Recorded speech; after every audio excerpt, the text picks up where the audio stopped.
Well, hello there, Scrollies listeners, Team Ratnado, or just Ratnado, or just Rat, you know, whatever you want to call me. And I'm here with the co-host that you all know most. Checkmate, Ratnado. Wait, no, King Me? No, go to jail. Parcheesi! One of those. The Yahtzee. Yeah, yeah. Hey, it's Sqat Cobbler coming at you. How are you guys doing today? Are you feeling good? Are you ready to sit down with the squad and crack open a cold one and a cardboard box? Hosker, do I? Well, that was the bit. We should have had Sqat of just like naming off all the different games, because as you saw from the title, we got a very interesting, kind of a different step for us, but I feel it's in the wheelhouse of Scrollies. Scrollies is a games podcast. It just happens to be 95% video game conversations, so that's on us. Yeah. But all games are fair game, and none more so than board games, as we'll be talking about shortly. Yeah, and exciting ones too. That's not B-O-R-E-D. It's the other kind, where you play them on a board usually. And we have a friend, I think a new friend of the podcast, someone that Sqat knows. Welcome to Scrollies podcast, Ryan. Hello, thank you for having me. I'm definitely in over my head here, so we'll see how this goes. I'm going to pretend like I know everything about everything for a brief 30-45 minutes, and then panic later. Ryan's forgotten more about board games than me and Ratnado have ever learned combined. That's pretty true. I'm not a huge board games guy myself, but I think in my youth I played a lot. The game has changed. The board game has changed lately in the past, say, 10 years, where board games have just skyrocketed, right? Oh, yeah. Yeah, absolutely. So, welcome, Ryan. This is Scrollies. This is a step out of the usual for us, and I think our discussion today is going to encompass a lot of stuff that doesn't necessarily take a console or, say, a TV or anything like that, but still very much requires developers, requires play testing, requires all these kind of things just for the sole purpose of entertaining us in entertaining us and making sure that we have a fun time. Board games. Maybe we start off with a question of maybe your first board game or your favorite board game. Ryan, would you like to start us off? Sure, absolutely. That is a good question. I have been trying to think of an answer for this question for a long time. I don't have one, which is never a good place to be when you start with I know everything. I don't have a clue what. As far as a first board game goes, I do not remember my first board game. I always grew up playing Risk a lot, and I loved Risk. And even now, I've got 15 different versions of Risk. But I will say there's a game made by Plaid Hat Games called Dead of Winter. It was an early 2010s game. It's a zombie apocalypse survival board game. And I bought it half off Barnes & Noble once, and I was like, oh, this looks fun. And it was such a deep dive into complex game mechanisms that I wasn't ready for. And apparently that was the gateway drug of board games. That's all it took. Yeah, and so, I say there's tiers of games. There's your Monopoly and your Uno and your Sorry. Your mainstream off-the-shelf ones. There's your... The one you can play with... Yeah, anything that Parker Brothers makes. When you bust out and play with your family when the power's out. Yeah. Exactly. Yeah. The ones that somehow ruin friendships more, but only cost you 30 minutes instead of 5 hours. And then I think you got your mid-tier games. I would call Risk a mid-tier game because it's 3 hours and you lose friends over it. And then you got your Ticket to Ride and your Carcassonne and your other ones like that. There's a couple more big ones. Catan, Settlers of Catan. I call those as far as recent games. The boom in recent games, those are definitely the catalyst for those. I would say those three games specifically. And then once you get into, it takes 45 minutes to set up. That's when you're in, the deep end. And I accidentally jumped right into the deep end with Dead of Winter, but I highly recommend it if you're looking for a good gateway drug. As far as a favorite game goes, like I said, that's a hard question. There's so many games that I like, and I won't just list off games for a while. I could do that. I could just list, but I'll just stick with. There's one that we got. It's called War of the Ring. It is a Lord of the Rings board game. It's one of those. It takes 45 minutes to set up, probably 5 hours to play, and you just have an all-out war with forces of evil versus the forces of good in Middle Earth. And there's two different ways to win for each team, and it definitely appealed to my Risk love of I want a warfare game, but this is a more complex version of it. And we bought this game. It was $100 retail. I think we got it for $75 in 2020. Of course, 2020's been I'll mention 2020 again. And then this game, we played this war game, this heavy war game for 5 hours, and we ended it, and we were like, let's play again. And we played again in the same day. And that's when I was like, that's got to be my favorite game ever. You don't finish a game like that and spend the rest of the day playing the game. But it absolutely was. I would say another, I'll only mention this two, is a game, there's Fantasy Flight Games. In case I forget to mention Fantasy Flight Games, big developer right now, more of the mainstream developer. So if you're trying to support indie games and you see Fantasy Flight, that's not what you're going for. But I love Fantasy Flight Games. They have so much they put out, and they have pretty much a monopoly on everything H.P. Lovecraft. And so you get all your Arkham Horror card games and your Cthulhu stuff, and they've got one version that's kind of like an Arkham Horror called Eldritch Horror. It's got a lot of expansions and takes up way too much table space that we can't even fit it on the table we play games on.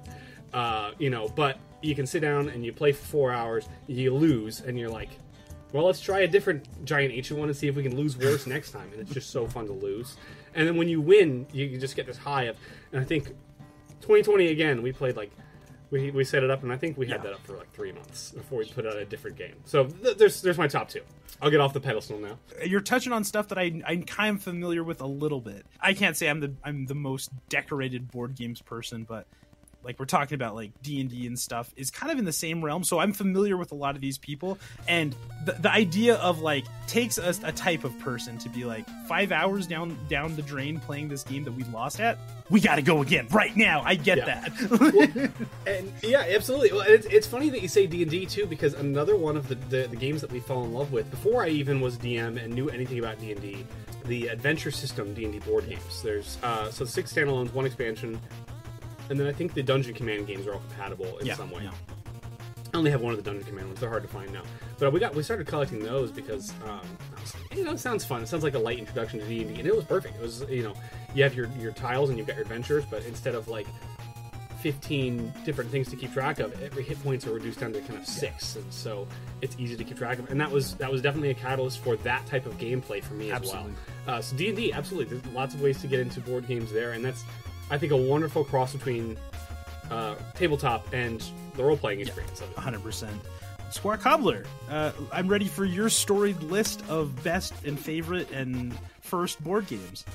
Oh boy, well let me tell you, my favorite board game is Mario Party. No, just kidding. I'd like to say that I'm gonna say names that aren't among the mainstream off-the-shelf list, but like in all things, like Stoofers and everything else, I am a basic bitch, and I do tend to gravitate towards. No, just kidding. Yep. I mean, certainly in childhood, I mean, it was just the names you'd recognize. Sorry, Uno. I guess that's more of a card game than a board game, but Chutes and Ladders. The classics, chess and checkers. That's probably the first ones that I actually learned to play. But I'd say honestly, favorites. It really comes down to, I think, the group you play it with more than the actual game itself for me. Because there's been some great experiences playing a board game, and then you're like, oh man, I want to experience that again. That was so much fun. Then you play it again with either the same group at a different time or a different group of people, and it just doesn't capture the same magic twice. And you're like, okay, well, just gotta vibe with the people, I guess. But I feel like in recent years, Ryan included, I've been introduced to a number of these smaller scale, independently developed board games. One of which I guess is sort of mainstream. I've seen it in the store before, but shout out Doobie Teen, rest in peace, aka Crash the Boys. Just kidding, they're different people. House on Haunted Hill. It's like a more edgy version of Clue. Yeah, really enjoyed that. Much like Ryan said in 2020, it was just quarantine, had to find a way to pass the time. So it was Smash Bros. Ultimate, just about every day for hours on end. And one of these days we set up House on Haunted Hill and had a really good time playing it among the casa. Yeah. Absolutely. And not that I'm trying to plug a sponsor or anything, they just released their 4th edition, I believe, last month. And it's apparently a good improvement. I love it. Definitely some things they could work on, but that's what apparently they're doing their editions for. So. How do you tell the edition? Is it based on the color of the box? I know I played the green one. You probably played 3rd edition. Okay. 3rd edition was the one that kind of got really popular. It sometimes will say it on the box. A lot of them will say it on the box. Or sometimes you just have to look it up, and that's. But when you have to look it up, that's the best thing. If you look at a game like Everdell, which I think is on Board Game Geek's top 100, they released their 2nd edition this past year, and I was like, oh gosh, we just got Everdell. I have to update all my stuff, and I looked at the updated stuff, and they made it compatible, and I was like, thank goodness. for cross compatibility. I think Doctor Who: Time of the Doctor is another one. Huge, magnificent game with miniatures and planets and all these expansions, and they updated it for the new Doctor. It's like, crap, I do not want to have to deal. And instead, they just released a side expansion where you don't have to update the base game. And I was so happy about that. And the reason I don't have 4th edition House on Haunted Hill because I have the expansion for 3rd edition. Yeah. So I'm kind of waiting for that expansion to get re-released for 4th edition. So we'll see. But if it doesn't say, you don't have to worry about it. Good to know. Good to know. And that what you're saying is the reason I'm not a bigger board game person, because is it like you have to really invest, and I already have so many like hobbies that I'm like, oh man, this is so much money. This is bad. I can't do. Yeah, for sure. When a board game comes out and it's like you've got to play this game, I'm like, you bring it over and let's play it. Absolutely. Well, and Sean, it's funny that you talk about card games too, because obviously we're talking about board games, but and I won't try to change the topic too much until we talk about kind of recent board games, but you talked about kind of disqualifying card games, and that's fair. Card games are not that much like board games, but you can see a lot of the popularity resurgence in board games found in card games. And if you look at Exploding Kittens and my personal favorite, Unstable Unicorns, two of the biggest Kickstarter successes for games of all time, they don't count. They're not board games. You can get a playmat, they're not board games. You can lay out all the cards, they're not technically board games. But they have done such a number for board games that I can't discount them as amazing landmarks for how games are released today. And the company Unstable Games is still releasing on Kickstarter because they just love the fan interaction and the engagement. And we have backed just every single game that they've put out in the last couple of years. I just love the way they're dealing with things. And they're actually releasing their first board game on Kickstarter. They just launched it in spring, so can't back it now, but keep an eye out for it because it should be out soon. Good to hear. Good to hear. Man, card games, board games, they exist in a symbiotic relationship. But today we're talking about the ones you need a board to play with. And fair enough. Nonetheless, good to know. There's more content we need, and we've got to stretch that out into another episode for card games. We'll have you back on.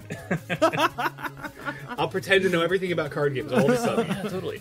Brandado, how about yourself? I think the first one I can remember is Hero Quest, which I think a lot of people know. And I was very young. My older brothers, who were about 6 and 8 years older than me, much older, we had that old, copy of it downstairs. I remember playing it. It's kind of like a light D&D as well. Yeah, that had like physical models that you had to set up on the board, right? Yeah. Very like I remember like seeing Clue like years later and being like, oh, this is like Hero Quest, and being like, what? This is Clue. I'm like, yeah, but you got like the tiles and the rooms and the little thing. It's like Hero Quest. We want to play this alone, actually. Okay, all right. Yeah, whatever you say, sure. I've got my warrior figure right here. He's on my keychain.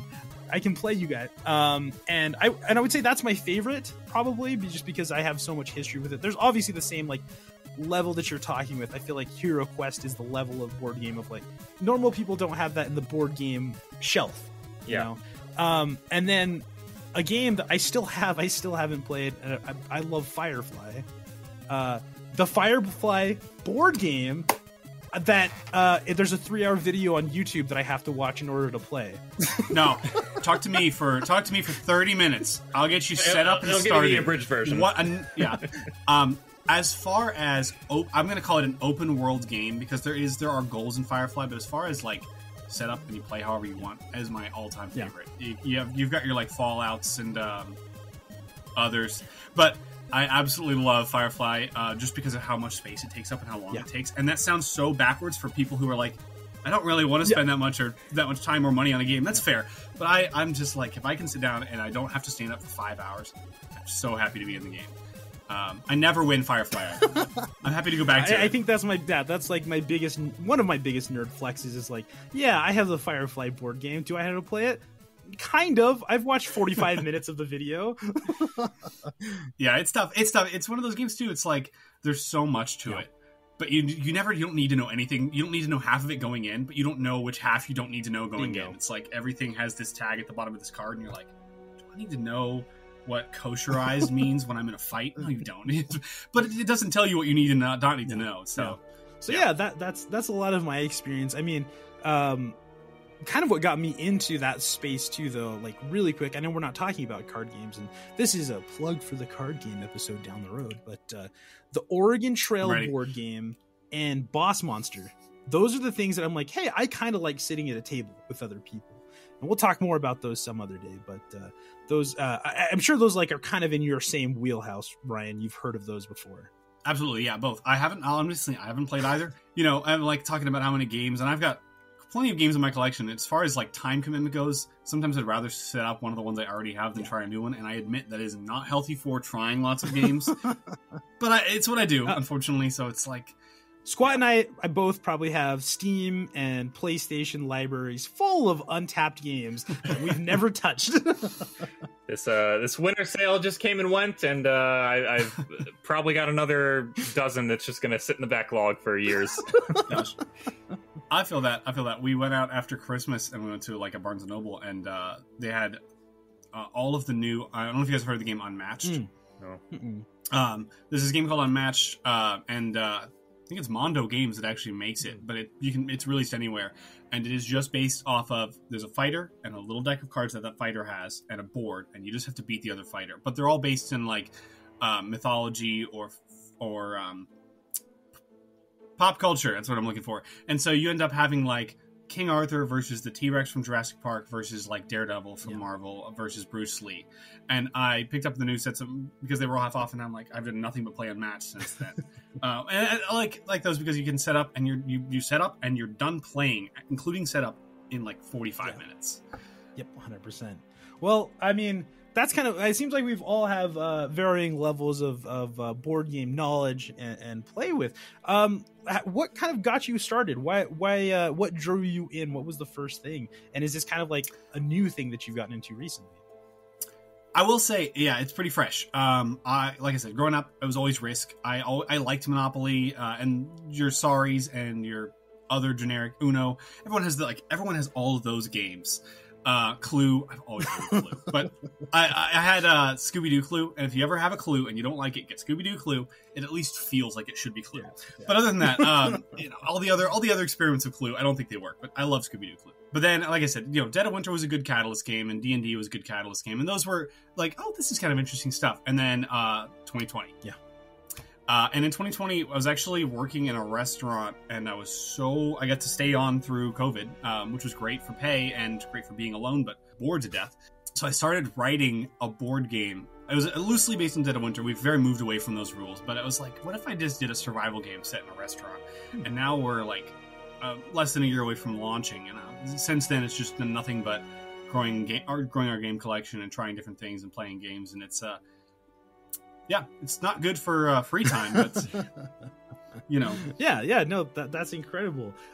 You mentioned Dead of Winter, and that's a game I've always seen on the shelf, and like, I want to get into that.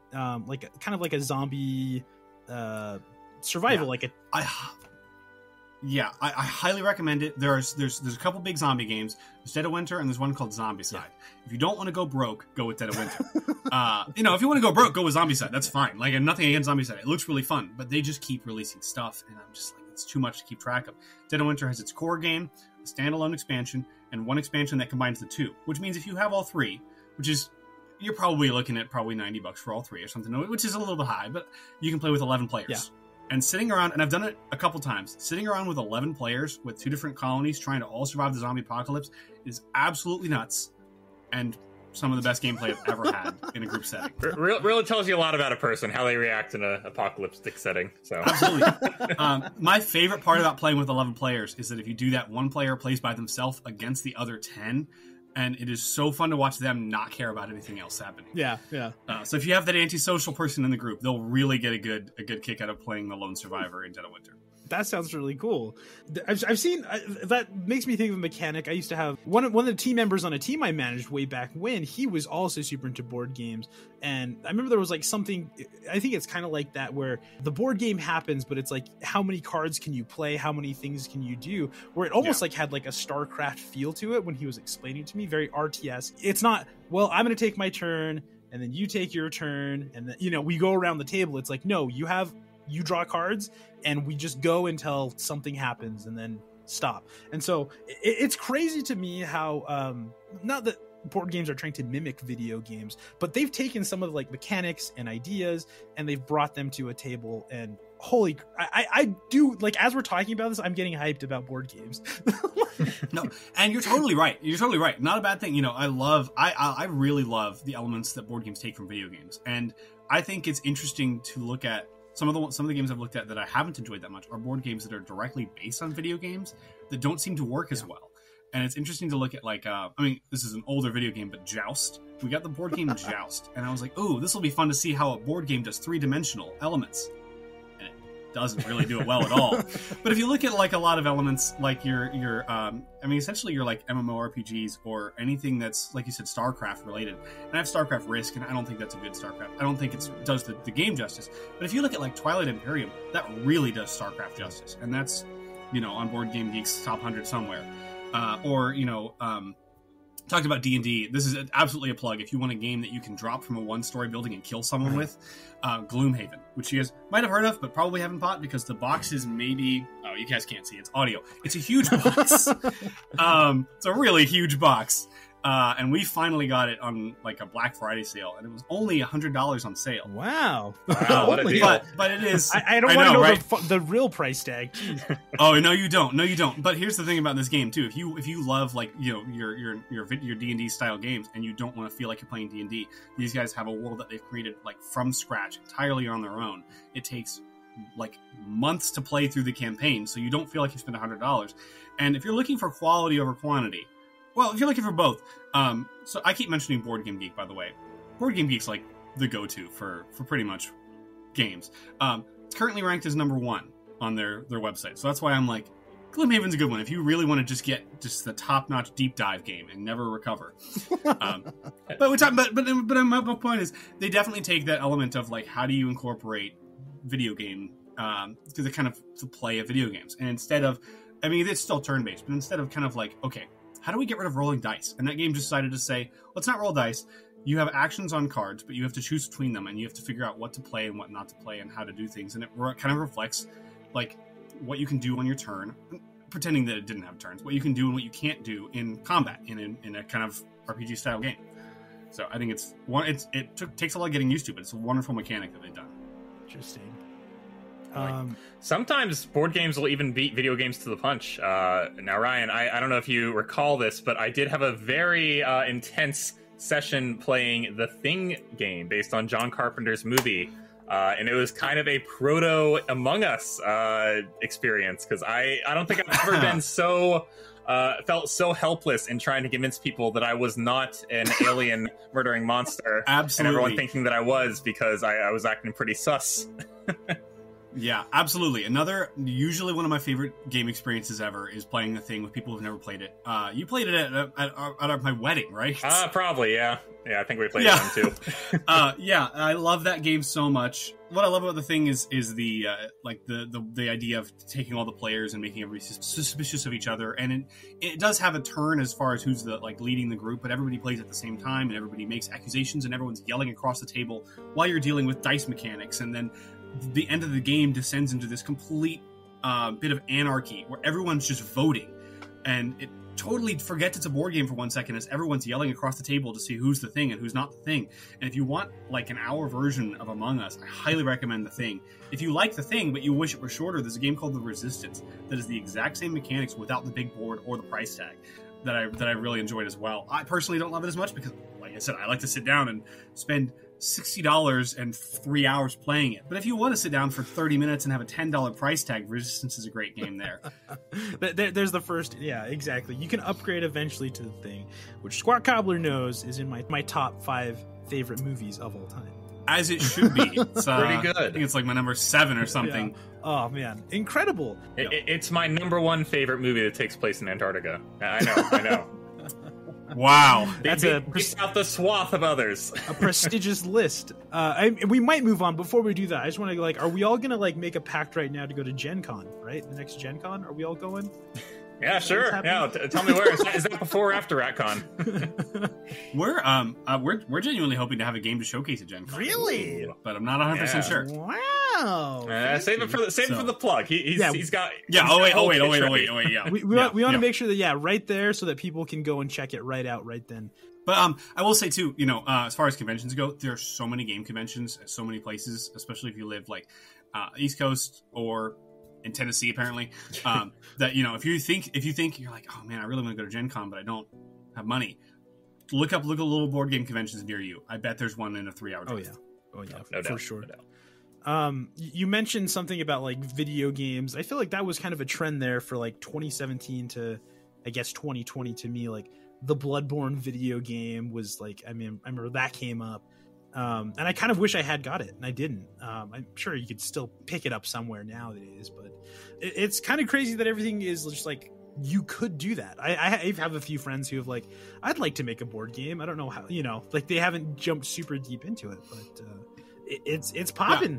Board games be popping. Yeah, absolutely. If we're talking about like crowdfunding a little bit. I mean, Kickstarter's where you get like your indie games, but if you look at like GameFound, which is really popular, they kind of back everything that's big, and they've got your Dark Souls games, which I haven't personally played the Dark Souls games because I don't feel like getting my butt kicked that badly by a game, and I lose games regularly, and I don't feel like diving into it. But they just released their Elder Scrolls game, and we the only reason we didn't get Elder Scrolls is because we backed the Witcher game that's coming out instead, and then Zoo Tycoon just came out, which is a big deviation from the games that you were talking about. Oh my gosh! But Zoo Tycoon right as now. a board game, think about how great that sounds. We were like studying the campaign. dinosaur expansion. Yeah, nothing says like I like board games like loving everything with little meeples, little wooden pieces. We call them meeples.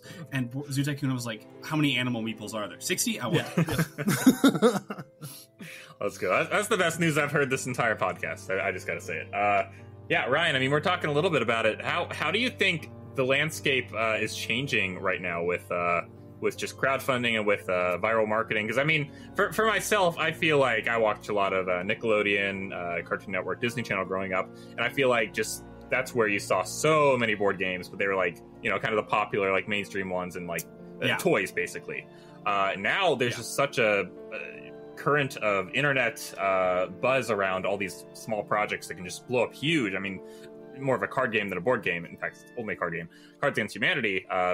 Huge online funded and created game, and I mean, I feel like that's in just about every household now. So where do you see it going in the next 5-10 years? Oh, I think it will continue the trend it's going on. Like I said, if you track games like, going back to late 2000s, you've got your Ticket to Ride, you've got your Catan, you've got your Carcassonne. Those are the games where people were like, we can play games that aren't Monopoly still and have fun playing these games. And then now if you look at where we are with 2020 especially, and if you look at, I mean, I'm not going to bore anybody with numbers. We've done a lot of research into numbers for Kickstarter and GameFound. Not interesting stuff to talk about whatsoever. But it's been the success rate of games has been absolutely incredible since 2020, because people are not only just creating games but backing games, because now you can just say, what do I want from a game? Let me see if this game exists. It doesn't exist. Let me see if it's coming out soon. Oh, here it is. I want it before everybody else gets it. Let me back it. And the nice thing about backing it, once you back it and you pay for shipping, that's the cost of the game, except you're guaranteed to get it right away. And there's a lot of, obviously a lot of it has to do with marketing too. And we find out this about Zoo Tycoon because we open Facebook, and Facebook knows because it stalks you. But sometimes that's really, sometimes we think that's terrifying, but sometimes we open Facebook and there's something we want and we didn't know it existed. I won't get into that, but, but a lot of it is marketing too. And, you look at, if you follow people, Board Game Geek, and you look at their Kickstarter pages, or if you just follow Kickstarter or GameFound, and part of it is just, if you see a game you like and you don't know if you want to get it, donate $1 to them, and then you'll get notified about other stuff. Like there's really easy ways to keep track of this stuff too. But part of it is a lot of this too is some of the retail stores have done such a good job of keeping up with games.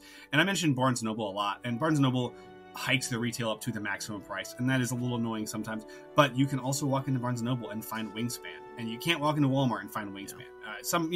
Of course, your little board game stores will have those, but it's nice that they have games that are like Steamforged games or Stonemaier games and stuff like that. And then you walk into Target as well. I weird plugging like such a big thing, but Target does really, really well. Shout out Target. We'll take a sponsor. Yeah, but Target has done such a good job of putting their games, like small games, on shelves, and I love it. I absolutely love that they've done that. And so you get, so as far as crowdfunding goes, pretty much getting your distribution is another part of it. If you go online, you've got like Miniature Market. Miniature Market is every game you could ever want. If it's out of stock, they'll get it back in stock.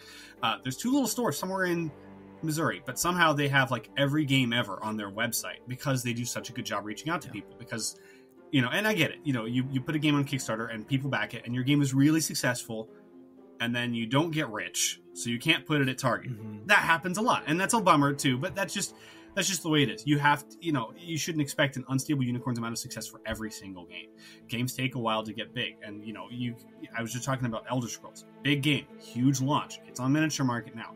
Probably not going to be in stores for a couple of years because it just takes a while to get these things out. Especially with, the good thing about 2020 is that all these people have this content, and not only are they willing to make this content, other people are willing to back this content. The bad thing about 2020 is everything's taking forever. Yeah. We backed Witcher in 2020.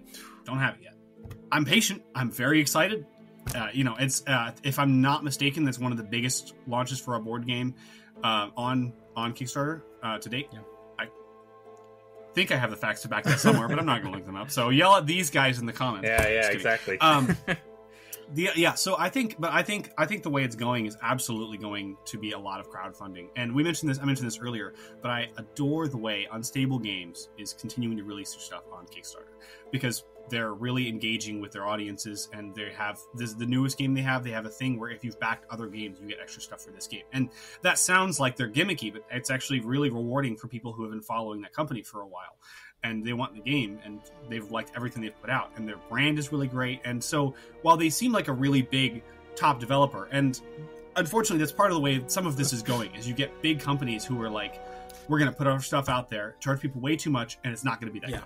But we're going to do it. And then once we launch our first game, everyone's going to be hooked, so we're not going to put any more on crowdfunding platforms. And it's going to happen. It's going to happen with everything, and you've got your big companies doing it. And sometimes they release great stuff, and sometimes they don't release great stuff. And, that happens. And there was just a Dune game, and I was immediately excited because I was like, I love Dune. And they were like, from the designer from War of the Ring. And I was like, that's my favorite game ever. And I opened it up, and they were like, this is just a miniature. This is because our miniatures look good, and the gameplay's not that good. And I'm not trying to badmouth the game or anything like that. But, there's people there that seem to be just using the services. But essentially that just comes down to there's so many options now that you can be discerning about what you want to play. Yeah. And that's where I think we are, is games don't have to be Monopoly now. It's really nice. And I'll transition just a little bit if I'm not taking up too much time. Go ahead. But we were talking about games that you can play with a family, and I've named games with a $100 price tag or that take 5 hours to play, not including setup, and have 2 rule books to learn. And that's not really what you want when you want to play with games with a family. And I would say there's a big trend in games in the last couple years called worker placement games, which you guys are probably familiar with as far as the game mechanics go, which is just you take a meeple and you put it somewhere, and that's what that thing does on your turn. And the next turn you take a meeple and you do it somewhere. And a lot of these, you've got your deck building. And oddly enough, going back to card games, Magic the Gathering, not a board game. Its mechanics have made its way into every board game with deck building elements. I have no idea if Magic the Gathering was the first thing to do that or not. I know nothing about it. But I'm just, as far as popularity goes, that's the one I'll throw out there. It's got all the cred from all the other ones if it did. Yeah. But, if you're looking at and that's what's nice about the game conventions too. If you say okay, you can see the marketing on Facebook. You can go on Kickstarter. You can see the game. You can see if you like the mechanics of it. You can see if you like the company of it. You can see that's all fine. How do you know if you like the game or not? It just really depends on what you want from a game. And that's really nice to be in a position where we are now, where if you look at a game, and that's where conventions come into. Look at the games, look at what premiered at conventions, look at where these games were. Look at, your games that came out in the last couple years. You've got a game, I'll stop talking about card games, but we picked out. Save for the future episode. I know. I'm not even going to mention it. But if you look at you say, okay, what's the difference here in I want my Dune Imperium versus my Lost Ruins of Arnak? Both games taken out about an hour to play. They're worker placement, pretty easy to learn, and they're pretty good games as far as they feel complex, but you don't have to rack your brain around them. Well, if you want a harder gameplay, get Dune. If you want the best looking game of 2021, get Lost Ruins of Arnak, because it cleaned up all the awards at the Game Awards. You don't know that stuff if you don't go into it. You don't know it's the best looking game, and that's a nice 45-minute playtime. We play it, and I don't think it's the greatest worker placement ever, but it's really fun to get out and look at it and play it and put it away. And there you go. You know, that's a family night kind of game. Exactly. Yeah, I kind of have felt like that about board games, honestly, that in the last 5 or so years, it really is like an aesthetic, and like kind of in the way of like, you know, maybe a Gen X or a boomer gets a coffee table book. A board game is also kind of like a neat centerpiece to have, of just like, oh yeah, that. And there's something about taking out that new thing and just like taking off the Mylar and opening it up, and oh, this shiny new book, and everything smells so nice and clean, and we're punching tokens out. Ooh, yeah. There's something so satisfying about that, and like breaking fingernails on trying to get the card decks open. This conversation has reminded me of that feeling, and I'm like, I think I'm gonna go buy something. I don't know what. I'm gonna go buy a board game to play with people like right after this. Well, on that note, as we wrap things up, Ryan, any recommendations? Games, I guess. I mean, you've named a bunch of them already, but like, we'll just let's say, talk about the one that matters. Yeah, the one game to rule them all, to bring the whole squad together and have a good time, guaranteed. My goodness. Okay. Stick to your worker placement, right? I'm gonna mention a couple different ones. I know you said one. If you want a game that just everybody can sit down and play, and you don't want to spend more than like $45-$50 on a game, stick to your worker placement games. If you want a really nerdy game, get Dune Imperium. Dune is fantastic lore to build a game off of. Don't want to get that nerdy. If you want to just like a good-looking game, Lost Ruins of Arnak, fantastic gameplay, short, sweet. You want a game that's like a really fun atmosphere. Have you ever thought, what if a game could have a big wooden tree and tiny little rubber berries, and you could be animals? Everdell. I think I already mentioned Everdell. Super fun, really weird, beautiful gameplay. There's some really great ones. Two more that I mentioned. I'm so sorry. If you want to learn, have you ever thought about like a game that you want to learn with? Terraforming Mars and Wingspan. Yeah. Those two creators took whatever making plants is called, whatever that is, and ornithology. Somehow I knew that word, but not planting things, and turned them into board games. And somehow they're like incredible gameplay mechanics. I don't understand how they're that good. Have Terraforming Mars, and it shouldn't be exciting, and it's great. So there's a bunch. Perfect. Yeah. Great. This pile of boxes is about to topple over. Oh my gosh, there's so many. Oh man. Wait, here's 12 more. Oh, okay, stack on top. Incredible. I think this episode will be a good primer for people on board games. I think I want to try, like, legitimately, I'm like, I want to bust out Firefly and learn how to play it. Who knows? Maybe we have another episode we talk about some more or something. You mentioned, I was hinting at the one that matters. I don't know how far along you are into it or what you want to say, but what are you working on? Do you want to... Oh, that's right. That's the segue. I missed it completely. The one that matters. I was like, oh, I don't know. The best game ever? I don't know. The one... Okay. Yeah. So, that's fair. So, yeah. I guess I should... So, yeah, we've started working on some games. My wife and I and my friend, Billy. Sorry, Billy, if you're listening to this, I forgot your name for half a second. Our company's called Third Act Games, and if you look that up, you won't find anything because this is our legalese month, and we're playing catch up a little bit. And we've got, I'll just mention 2 games specifically because we've only got 2 that are really ready to go. We've got a bunch down the road. We've got a bunch that we're working on, but we've got one launching that we're hoping to launch in June, July. Now, I've been told never ever to say your date when you're not ready. Too bad. I said it. Which is called Town, which is a card game. So I'm going to skip over that one because that's a card game, not a board game. But no, I mean, we're hoping to bring that one to Gen Con. Expect the card game episode June, July, maybe. For sure. I'm ready. I won't even say anything about that right now. But one we're looking at launching next fall because there are months and there are good months to launch board games and bad months to launch board games, and it's a sarcastic look at working at a restaurant called Check Please. I won't say too much about it because we're still polishing some of our major elements to it. We've doing a lot of playtests. We've played the game, I think, 32 times now.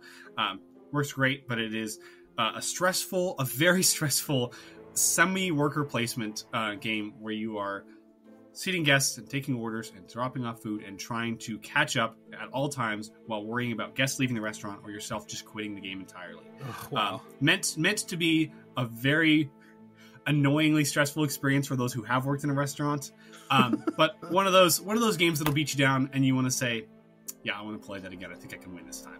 Yeah, so that's the one to look out for. It's called Check Please, Third Act Games, launching sometime in the fall. Feel free to wait a month and then look us up because then we'll have more information out, but we'd love to follow because we're going to be launching on everything on Kickstarter. Amazing. Awesome. Absolutely. I gotta say, knowing nothing about what the game entails, I look forward to the Karen encounters and how that throws the player for a loop. We literally have a guest. An aspect, otherwise that will be cut out. It's literally one of the guests is just Karen's. So you are on the money there. All right, straight out of 2020. There's levels of difficulty. The first is like stoner college kids who they don't need anything. We'll eat whatever you give us. Just please make it as greasy, as cheesy as possible. All the way up to Karens who are impossible to please. Absolutely. You can check out links for that down below in the description. Ryan's been working hard on that. I've been hearing about this game for a long time, and I'm happy to hear that it is inching ever closer to completion. Look forward to playing it once it's released. Ryan, thank you so much for coming on today. It's been a great conversation, and I think there's a lot more in the can if we ever want to continue on with this. Absolutely. Yeah, I'm ready. Let me know. We'll do card games, and we'll all just study right beforehand. Oh, I actually have a lot to say about card games. I'm excited about that. Considering me and shout out Eggy Carden and Code Synth are kind of working on a silly, stupid thing. If you know Final Fantasy Triple Triad, just like we're working on that. And so, hey, maybe we'll have something. No, just kidding. But and I'm plugging my own game now. Let's all play each other's card games. We all have games.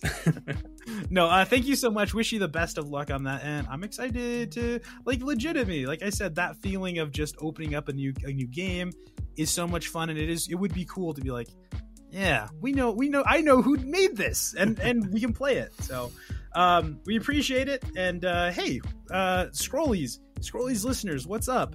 Let us know, hey, go play a board game. What's your favorite board game? Let us know on the Discord, both on Huge and on the Team Ratnado Discord servers.